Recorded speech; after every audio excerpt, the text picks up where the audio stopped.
Welcome to Burlap Teachers. Enjoy the video. You start by removing the minimal fasteners so you can work immediately. First, back the window to about 1/2 so you can reach bolts and any wiring harness. This prevents pinching later. Once done, pop out visible screws and use a trim pry tool to release the clips. Work around the perimeter to avoid breaking them.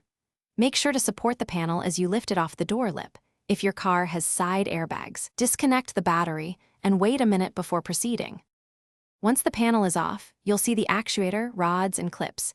Inspect each component for bends, worn plastic, or corrosion because those cause failures.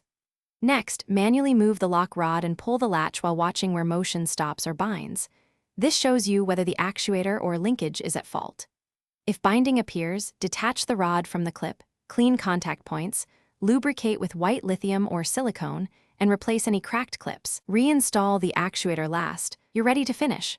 Reconnect the actuator's electrical plug and cycle the lock using the key, fob, and interior switch to confirm both power and mechanical movement. Once satisfied, seat the door panel onto the lip and press clips in place, then reinstall screws in their original spots. Make sure window and mirror functions work as you go. If the lock still fails, test for 12V at the connector while actuating. If no power, trace the fuse or switch. But if power is present and motion is weak, replace the actuator.